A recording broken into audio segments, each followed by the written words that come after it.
Hello, hello. Can you guys hear me? Hey, welcome, welcome. Hey, everybody in the back, can you come sit down? Sergito, help us out.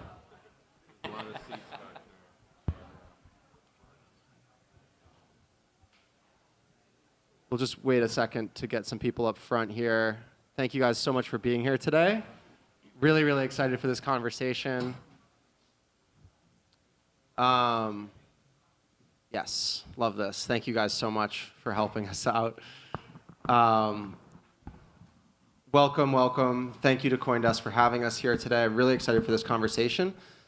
We are doing inside the NFT artist studio. We have some of my favorite people in the entirety of Art Web3 here. And I'm really excited to dive in and explore some of these ideas. So going from my right, we have Bryan Brinkman, and then we have Alec and Fesq and Chris Ostoich from Transient Labs.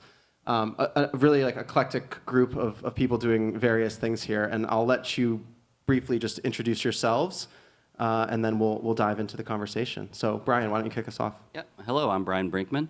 I've been an artist in the space for a little over 3 years now, and I've experimented mainly with animation, but I've branched into programmable art and generative art with art blocks and video games and everything in between. So I'm a big fan of the canvases that this space allows. Hey everybody, I'm Alex. I actually go by Alex, so Alex with a lisp. I'm a multidisciplinary artist. I've been doing a lot of painting recently, both digital and physical. I mess with music too, so I just kind of explore different mediums. I got into the space February 2021, and I'm still here, and I'm just having the best time, and I'm glad to be here. Hi everyone, I'm Fesq. I'm a digital artist from Rio de Janeiro, Brazil. I've been dabbling with NFTs since 2020, so yeah, it's quite of a ride. All right, I expect one of those as well. Chris Ostoich, I'm the COO at Transient Labs. Those of you who aren't familiar, we're building a suite of tools to help creators use the blockchain as a paintbrush instead of just a system of record. So been in the ecosystem quite a while, but mostly as a collector first and then kind of a career builder. So excited to be here. I actually don't know why I'm here. Like the one that doesn't belong on the stage. I'm about to make it very clear why you're here. So I'm just going to assume a general understanding that everybody here understands what artists are doing on blockchain generally, and we can drill into a bit of the specifics about why this is such an interesting time in history. I think I'd like to start with Chris, because you said you don't know why you're here, so I'm gonna explain. Chris is part of Transient Labs, which is an incredible group of builders and creatives. And I think what you guys do so well is you enable artists to take their ideas and just kind of 100x the technology and creativity that they're able to bring to this space. So there's this thing that people like to say on Twitter and in conversations like these, that the technology is a canvas. And I think Transient is probably the best example of a company that has wholeheartedly embraced this concept. So I was wondering if you could share maybe a few ideas or concepts or projects that you guys have had in the past or upcoming that truly speak to that idea of the technology itself being a canvas. Yeah, thank you. That is an extraordinarily kind introduction and description of what we're up to. So I'll try not to be too, I could talk about drip drops, I could talk about, we'll do that later. But I think it's maybe important to take a quick step back. We're a weird mix of artists, engineers. We come out of aerospace, which is odd, and entrepreneurship. So we've this very interesting dynamic. And what we saw was an enormous amount of potential in this space creatively that wasn't being addressed at scale. And so I think what we're trying to do is to, like Dave said, if you think about, most of us are participants in the ecosystem. And there's a band of those participants that are now what? What's next? Or how do I push the edges of what I think is possible in this space? And so we're trying to actually build tools to facilitate those things happening. So like, we talk about being like bespoke at scale. It's really hard to productize innovation, but we're certainly going to give it a shot. From a project standpoint, we actually have a suite of tooling that comes out in 2 weeks. And so for those of you who have ever wanted to work with Transient or use our contracts or some of the interesting stuff that we've done, we've productized a lot of that. And so we'll make it available to creators in the next 30 days or so in waves. From a project standpoint, incredible things like drip drop. I will say one thing about Dave's project, which was incredible, and he gave us sort of the creative latitude to figure something weird out. So Dave had these incredible photographs taken of puddles in New York City, and we're like, well, you know what would be cool if we wrote like a computational vision algo that like looked at each photo and described what it saw programmatically. And so we were able to determine rarity by things like color, distribution, dispersion, noise. It was insane. It was an insane project. And then further, and we didn't even talk about this, so I probably should have told Dave that I was going to talk about drip drop. I actually didn't know. But then further, what we saw was like this ability. Dave said, hey, I really want to give people the ability to use their tokens as some kind of collateral currency. Like how do I use a token to participate in other things in the ecosystem? So we built a contract called Storm Drain that allowed a holder to actually use that token that you hold as a bidding mechanism to effectively win or earn a one of one. So we've done, at our core, we're smart contract people, so we're trying to think about innovation on that level. And 2 other examples I would give you. One that's coming, some of you I've heard are kind of excited about this. It's called the Story contract. Story is a smart contract that allows the creator and a collector to record on-chain stories attached to a specific token. So if you think about what that could mean a year or 2 years from now, is now we have like a layer of context that you could attach to a token that could follow it around. Whether something's been displayed somewhere, maybe it's a reason that somebody collected it, maybe it's the skulls and being able to talk about like the story behind each one of those. That doesn't live anywhere right now. And so we're giving creators and collectors now an ability to sort of open a layer for that context to happen. Is that okay? Yeah, cool. Wonderful description. Can I leave now? Please. Okay, great. Yeah, no, that's fascinating. And you know, as a beneficiary of the technology you built, I'm amazed and encouraged by everything that's happening there. Bryan, you have had a long career before NFTs started, and you know, as a creative myself, I know there's always this kind of dynamic and balance between commercial interests and personal work, and it's kind of this push and pull or a compromise between the things that we want to make as artists and the things that need to be made for different brands, right? Yeah. How has this technology and this community of collectors and this ecosystem that we're all involved in, has that shifted the way that you are able to make your work? Like, do you have more of a runway to do personal things, or do you have more leverage when you have those conversations with brands that you work with? Yeah, I think what we saw prior to NFTs was we were putting out art for free usually and hoping that brands would see it or agencies would see it and would hire us to execute the ideas of creative directors. And they would say, okay, well, we want you to make this commercial spot, and here's the storyboards. And we really had no creative say. We were more in the execution phase. What I found with NFTs now is that brands reach out and say, hey, we have a project. How do you infuse that art into this project and make it, it's instead of working for a brand, you're working with a brand. And I think that's really a huge step forward for artists. And I think the other aspect of it is now, instead of working for clients that are brands, we're working for clients that are platforms.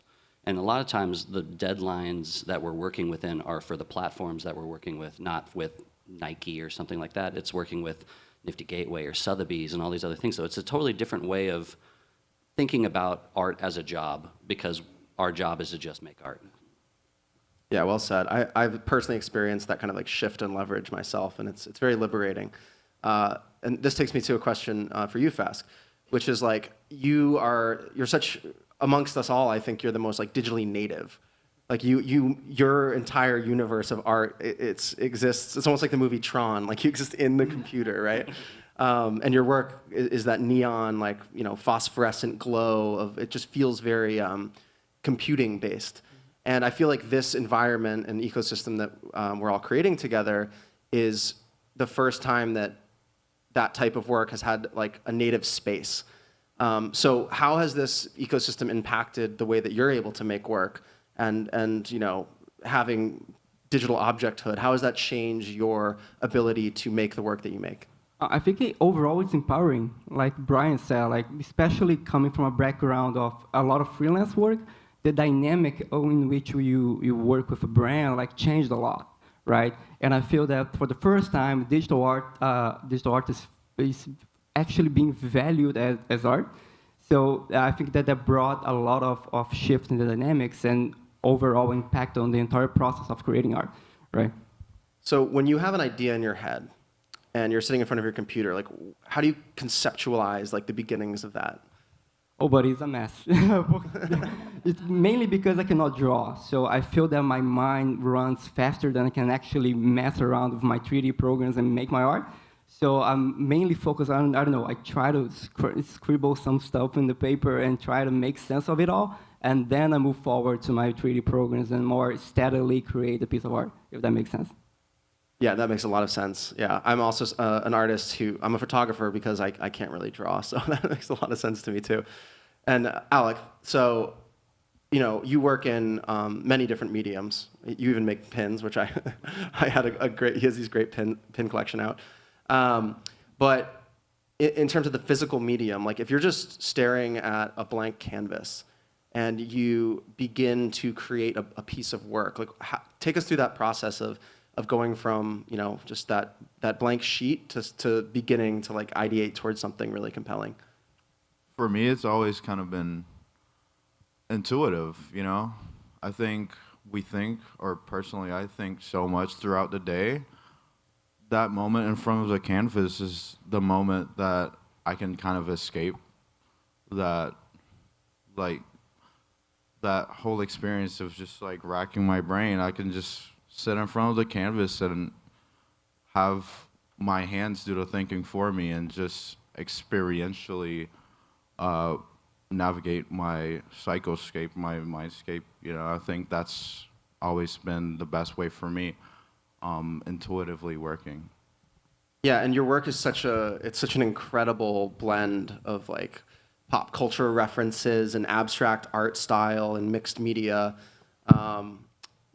Do you start with like a goal in mind in terms of what you want to create, or do you just kind of let the process carry you through like a force of gravity? Sometimes the moment surrounding me, you know, like on social media or like my friends are like discussing something, sometimes it beckons me to capture that moment, you know. So I distinctly remember the last thing that really did it for me was when Will Smith hopped up on stage and like smacked Chris Rock in the face. Wait, what? Yeah, that happened, if you're not aware. Within the first 20 minutes, I had made like an artwork kind of representing that moment. I memified it. And, you know, it resonated at scale. You know, I made some t-shirts, had to. That's just an example. But aside from that, it's more symbolism. So right now I've been thinking a lot about the verification badge and like what that means to all of us. You know, we've been linked with this thing for maybe 10, 13 years, but it's only recently that it's starting to like really touch down to like the masses, because we always saw it as this thing in the sky, and now I guess we've all soared and the ground beneath us has like risen. So the verification badges are all around us, and you know what does that mean going forward? I don't know, but it's fun to look at. I mean, I guess we're all somebody in this day and age.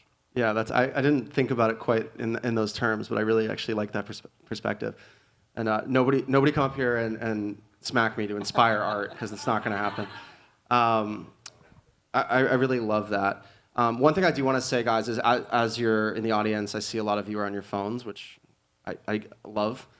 Please look these guys up on Twitter, and like as we're talking, like look at their work. So because we're gonna have a brief, hopefully a Q&A if we have time. So just it's really helpful in these conversations to actually look at the work. So yeah, check them out. The other thing I want to say more generally to this group is one thing I've experienced over the past few years doing this is like this feels like the first time where the social fabric of like the community of people that are interested in something shares the same town square as like the marketplace, in the sense that galleries to me, you know, when I was growing up, felt a little sequestered and like set aside. And now the space where we show and purchase work is the same conversational space that we kind of all exist in. And I'm wondering, as those things get more and more, that line gets more and more blurred and mixed together, like, how has that changed, and this is for anyone, but how has that changed the relationship between the artist and the collector? And do you think there's pros? Do you think there's cons? Like, being immersed in that kind of world together, like where everything's pushed into one space, how has that affected the way that you are creative in this world?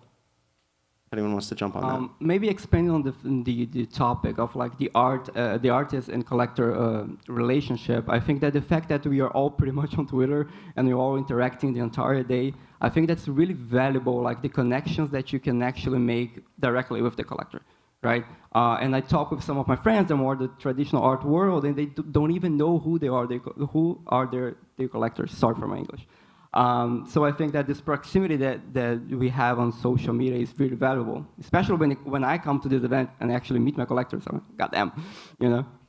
Chris, I'd love to, not to put you on the spot, but as you know, you're an incredible collector, but you're also an incredible advocate for the artists that you collect, and that advocacy is kind of unfolding in these social spaces. So from the other perspective, on the collector side, what has your experience been with that proximity that you've been granted through these technology layers? Okay, that's great. I should start by saying, like, I approached collecting, I think, differently than, at least I thought it was different. Like, I started with a thesis. And so I really sat down and said, where do I want to live in this space as a collector? How do I want to participate? And I'm kind of poor. Like, I don't have, like, a bunch of ETH in a bag laying around that I just can buy a bunch of stuff. So I decided intentionally that I wanted to be a part of the artist's story as a collector. Like, as a collector, I also wanted to be part of the narrative of their rise. And so that's what I like. I like the hockey stick. And so I like getting involved with artists that I can help in some way, whether it's advocacy or talking about them on Twitter, or helping people get on Super Rare, or using our tools. But I've been yelled at for shilling.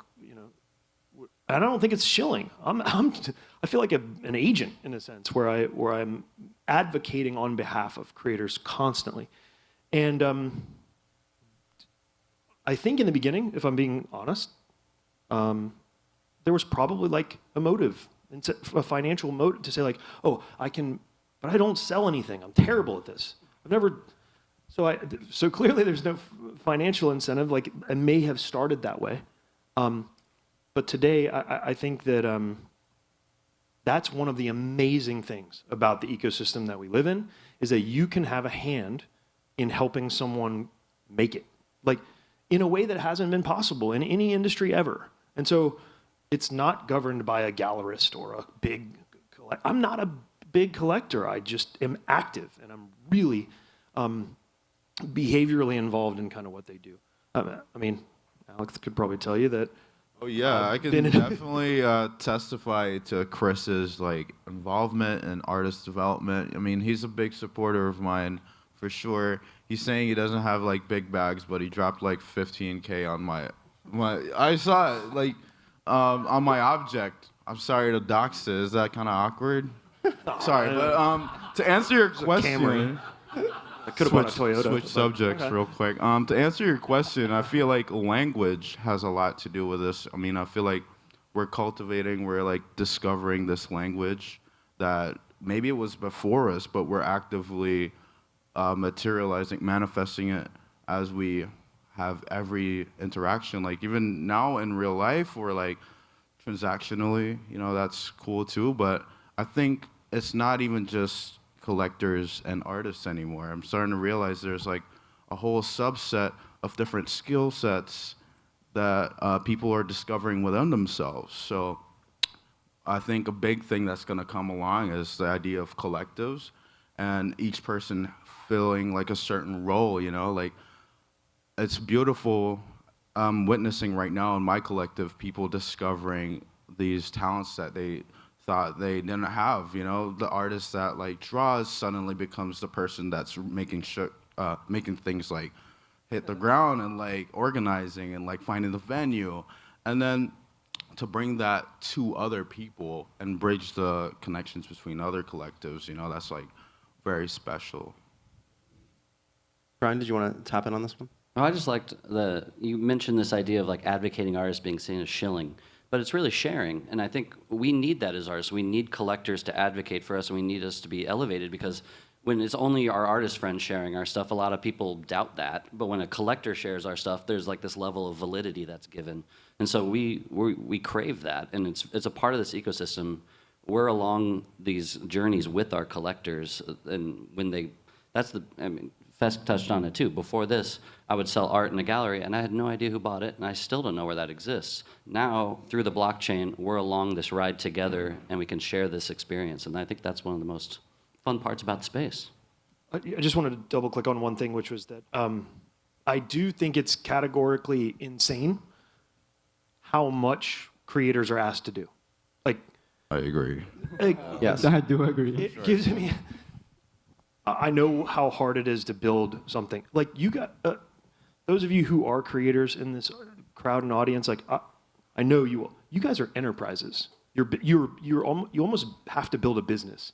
It's not just your craft, which is nuts, because you should be able to focus on building and honing your craft and not have to worry about responding to DMs and having a marketing strategy and building external relationships and using products and learning all the new tools. It's like, and so there's a space, I think, to as a layer in and around an artist ecosystem to help make this more efficient. And I just wanted to acknowledge, like, for those of you who do manage a brand and build a business and a collector base, like there are a lot of us as collectors see that. So, and I hope that some of the stuff we're building helps you make that a little easier. It definitely does. And one thing that I'm getting from this whole conversation too is something that I always think about, which is, collector is a good word, but what it really means is you have an invested advocate, right? So like you have somebody that is putting a little bit of ETH behind you, and like it can come with a bit of advocacy, because like if they bought something from you and they believe in you, it comes with their social network too. Like they're like, hey, I want to make sure that the investment I made in this artist is also amplified by my social support of that artist. So the fact that all this stuff shares the same like conversational space, I think is really compelling, and the fluidity between artist and collector is something that I really, really like. I think if you're in this room, the panelists and the crowd, I think we're in a room where people understand that we all believe that this isn't just a fad. Like, this is a movement. This is a true artistic renaissance that's happening right now, and digital artists are being given an incredible voice. So I just, as another general question for you guys, and let's keep these answers a little short so we can have time for a question or two. What are your short-term kind of visions for what you want to do, and then what are your long-term, like, wildest dreams for what this space could become? That's a short question? One sentence each. No. Just run with it. In the short term, grow community. I mean, right now we have to cultivate the people that are still here and make them feel a part of it. Long term, hopefully make this space bigger than we can imagine and have digital art be on the same level as traditional art. Yeah, I'm down for the idea of digital art becoming on the same level as traditional art, but also kind of the infiltration of the mainstream. I think it's very important for artists such as Fesq and myself to help cultivate like a fresher perspective on what we do. I feel like it's usually so boxed in, on either side of the fence, and I kind of want to like disrupt the narrative, but also build a future with partnering with like bigger infrastructures that have the technology and the resources to make things like run way smoother, or just develop a new language and operate way better. Yeah, I wanted to double down on what Brian said about relationships. I think both short-term and long-term relationships is the foundation of it all. And I think it's something that I'm really, really, how can I say it, cognizant about, right?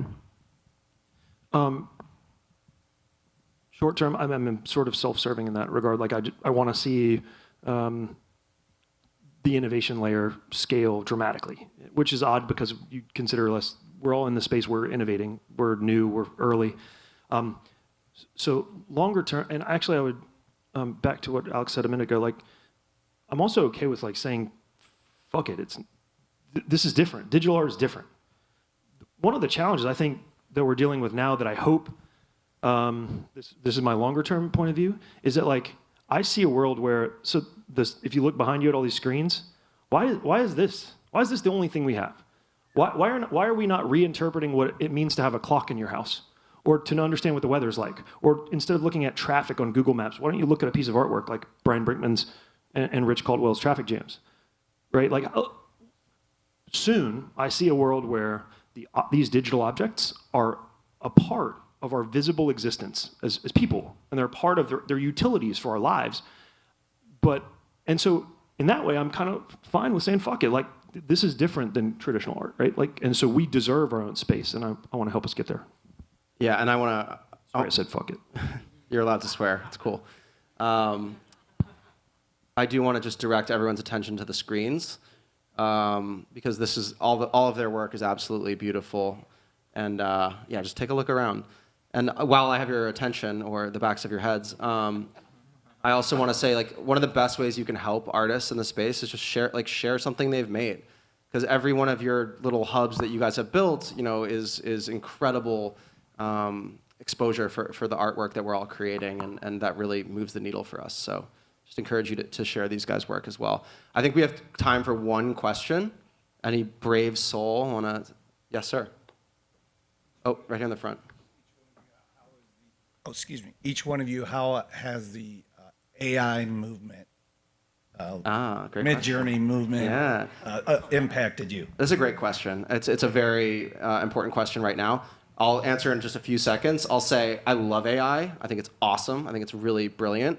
It's like some of the most fun I've ever had creatively. It's just like it can like just pull all the visual ideas out and just like synthesize them instantly.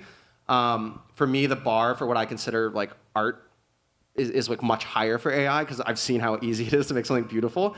But I think that AI necessitates blockchain technology, because in a world where we're just flooded with like perfectly accurate simulations of information, the only way to actually verify the truth and provenance of that information, whether it's text or visual or deepfake videos, is to have cryptographic signatures verifying its veracity. So like I think that very soon in the future we're gonna have like a presidential multi-sig wallet that like Congress has to sign off on in order to put out a press release, because information is going to spread faster than fact checking could ever keep up. And it's I think the rise of AI makes me insanely bullish on blockchain technology. So. Yeah, I'll maybe add on AI on the art side of things, that I think that AI is a tool, right? And I highly encourage people to approach it as a tool in the process of creating the art, and not exactly just dropping a prompt and calling it art, right? Because I think that there's a lot of space to introduce the tool in your process as well. I'm painting with AI, and it's like the best shit ever. So I feel like my aesthetic and just the way that I move my hands is being influenced by it.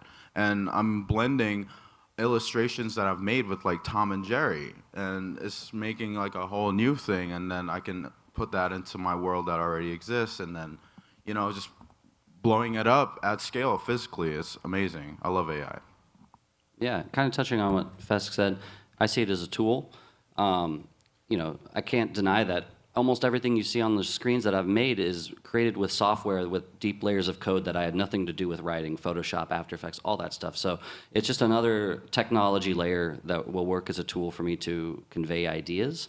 And I think to a large degree, it'll be an asset creator in the same way that we used to use stock imagery sites. It's going to be used to create stock 3D models, stock imagery, and it'll all be completely original and unique in that sense. Wonderful. Well, guys, thank you so much for joining us today. Also, thank you for your rapt attention. It's a great thing to see. Thank you so much. Thank you to our panelists. Please share their work. We got the dog applause. Thanks, dog. This is perfect. And huge thanks to CoinDesk Consensus for having us. This has been an incredible conference so far, and I hope to see all you.